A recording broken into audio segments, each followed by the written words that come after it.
Were kept overnight. Posters of the tallest BJP leader of Maharashtra were in abundance at the party office. Security forces also accorded a guard of honor. The body of Gopinath Munde was later airlifted to Latur from Mumbai. Thousands of mourners, including senior party leaders and activists, received the coffin at Latur airport. From there, it was brought to its final resting place at Vijnath Sugar Factory in Pali. With the lighting of the pyre, the nation bid adieu to one of the respected leaders of the Saffron Party. A News9 report. Well, Pali erupted in a flood of emotion as Gopinath Munde was laid to rest. Emotion got better of the late BJP leader supporters, and what was to be a silent and respectful adieu turned chaotic at the funeral site. Chaos at Gopinath Munde's funeral site.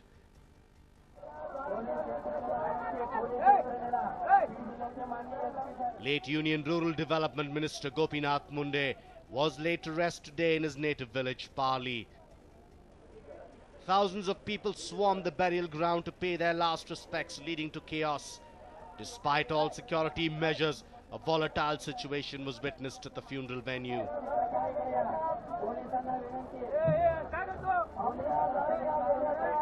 A heavy ring of security was deployed between the crowds and Gopinath Munde's casket to avoid any untoward incident. Commotion broke out after leaders and supporters tried to cross the barricades to pay homage to the late BJP leader. Irked by not getting a closer glimpse of the mortal remains of their beloved leader, crowds started pelting stones at police forces. A stampede-like situation was also reported following the stone pelting in the late politician's stronghold. The number of people thronging the site was far too huge to handle for the police personnel at the spot.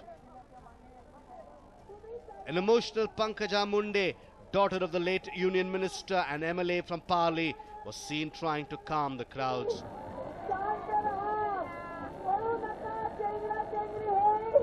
The commotion finally settled down moments before Munde's mortal remains were consigned to flames.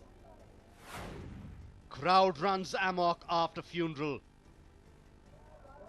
Just when everything seemed to have settled down, the crowd sprang another surprise. Moments after Gopinath Munde was cremated, agitated supporters went on the rampage, demanding a CBI probe into the Union Minister's death. The mob torched police vans and other vehicles, alleging a conspiracy in their beloved leader's death. Some supporters even garrowed Maharashtra Chief Minister Prithviraj Chavan's car while he was leaving the venue. Shiv Sena Chief Uddhav Thackeray too has echoed the demand for a CBI probe. With theories of conspiracies and a chorus demanding a probe into Munde's accident gaining steam, how the central government reacts remains to be seen. A News9 report. Well, tainted ADGP Ravindranath has encountered hurdles ever since he was accused in the coffee shop case. Take a look as to what happened today at the CID office. The KSRP's former ADGP Ravindranath arrived at the CID office for another round of investigations, but none of the officers he was looking for were present. The angry ADGP lashed out at the CID that they were making a mockery of him by summoning him for interrogation and not being present during office hours. ನಾನೀಗ ನನಗೆ CODಗೆ ಮತ್ತೆ ಕರೆಸಿದ್ದಾರೆ. ಈಗ ನಾನು DG CID ಚೇಂಬರ್ಗೆ ಹೋಗಿದ್ದೀನಿ, ಅವರು ಇನ್ನೂ ಬಂದಿಲ್ಲ. ADG CID ಚೇಂಬರ್ಗೆ ಹೋಗಿದ್ದೀನಿ, ಅವರು ಬಂದಿಲ್ಲ. DIG ಸೌಮೇಂದ್ರ ಮುಖರ್ಜಿ ಅಂತ ಇದ್ದಾರೆ, ಅವರು ರಜೆ ಅಂತ ಹೇಳ್ತಾರೆ. ಇನ್ನು COD ಕಚೇರಿಗೆ 10 ಗಂಟೆಗೆ ಸರ್ಕಾರಿ ಕಚೇರಿ ಶುರುವಾಗಬೇಕು. ನಾನು 10:15ಗೆ ಇದ್ದೀನಿ. ನನ್ನ ಸ್ವಂತ ಕೆಲಸ ಮುಗಿಸ್ಕೊಂಡು ನಾನು ಇದ್ದೀನಿ. ನನಗೆ ಬನ್ನಿ ಅಂತ ಹೇಳಿದ್ದಾರೆ, ಅವರು ಯಾರು ಇಲ್ಲ. The CID has been entrusted with the responsibility of 2 cases involving the ADGP. One of a girl alleging that the officer clicked obscene photographs of her at a coffee shop on Cunningham Road on May 26. The other relates to the ADGP's allegations against the Bengaluru Police Commissioner, Raghavendra Auradkar, stating that the whole incident was a conspiracy to malign him. Ravindranath also alleges that the reason why his complaint against Auradkar was more widely mentioned in the media was because the CID officers had not focused enough on the actual incident in the coffee shop. Some might say that this was because the ADGP himself only talks about Auratkar every time he speaks to the media. He went on to accuse A.M. Prasad of categorizing him based on his caste. ನಿನ್ನೆ ತಾನೇ DJ ಅವರು ನಾನು ಕರೆದ್ರು ಅವ್ರ ಚೇಂಬರ್ಗೆ ಹೋದಾಗ ನಾನು ಮುಖ್ಯಮಂತ್ರಿಗಳ ಭೇಟಿ ಬಗ್ಗೆ ನನಗೆ ಸಮಯಿಸಿ ಅಪಾಯಿಂಟ್ಮೆಂಟ್ ಸಿಕ್ಕಿದೆ ಅಂತ ನಾನು A.M. ಪ್ರಸಾದ್ ಅವರನ್ನು ಅಡಿಷನಲ್ DG ಇಂಟೆಲಿಜೆನ್ಸ್ ಅವರನ್ನು ಕೇಳಿದೆ. ಅವರು ಹೇಳಿದರು ಯಾಕೆ CM ಬೇಕ್ರಿ ಅಂತ ಹೇಳಿದರು. ಅದರ ಥರ ನಾನು ಕೇಳ್ಕೊಂಡು ಸಮಸ್ಯೆಗಳ ಬಗ್ಗೆ ಅಂತ ಹೇಳಿದ್ರಿ. ನಿಮ್ಮ ಮಿನಿಸ್ಟರ್ ಕಳಿಸಿದೀವಲ್ರಿ ಅಂತ ಹೇಳಿದರು. ನಿಮ್ಮ ಮಿನಿಸ್ಟರ್ ಅಂದರೆ ನನ್ನ ಮಿನಿಸ್ಟರ್ ಯಾರು ಸರ್ ಅಂತ ಹೇಳಿದ್ದೀನಿ. ಅದೇ ದಲಿತ ಮಿನಿಸ್ಟರ್ನ ಕಳಿಸಿದ್ದೀನಲ್ಲ ಅಂತ ಹೇಳಿದರು. ಯಾಕೆ ಸರ್ ನನ್ನ ಮಿನಿಸ್ಟರ್ ಹೋಮ್ ಮಿನಿಸ್ಟರ್ ಅಲ್ಲ ಸರ್ ಅಂತ ಹೇಳಿದೆ. ಅಲ್ರಿ ನೀವು ದಲಿತರಲ್ವೇ, ನೀವು ದಲಿತರು ಅಸ್ಪೃಶ್ಯರಾದ ಮೇಲೆ ನಿಮಗೆ ದಲಿತ ಮಿನಿಸ್ಟ್ರೇ ಸಾಕ್ರಿ, ನಿಮಗೆ ಮುಖ್ಯಮಂತ್ರಿ ಯಾಕೆ ಭೇಟಿ ಬೇಕ್ರಿ ನಿಮಗೆ ಅಂತ ಪ್ರಸಾದ್ ಅವರು ಹೇಳ್ತಾರೆ, additional DG intelligence. The ADGP is definitely not shying away from making serious allegations against prominent officers, but the fact remains that the investigating officers at CID recovered photographs of the victim on his phone.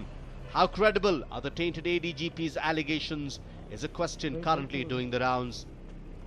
Vishnu Prasad, News9, Bengaluru. Well, a high-profile woman in the city is in the eye of a storm, all thanks to her raging temper. Nazreen Sattar, the daughter of Haji Abdul Sattar, said who pioneered the city's first mall, Safina Plaza, near Commercial Street. She has been suspended from Bowring Institute on charges of misbehavior in its premises.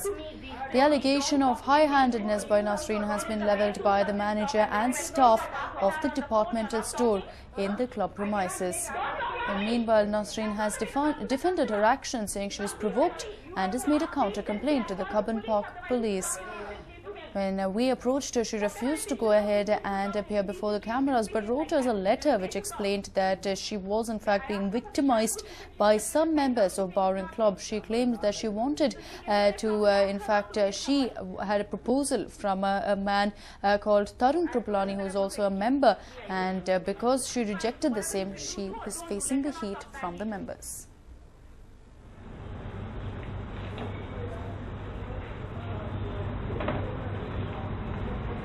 Will you get Farai now? Yes, sir. There is orange shampoo at the bottom. So you can get it.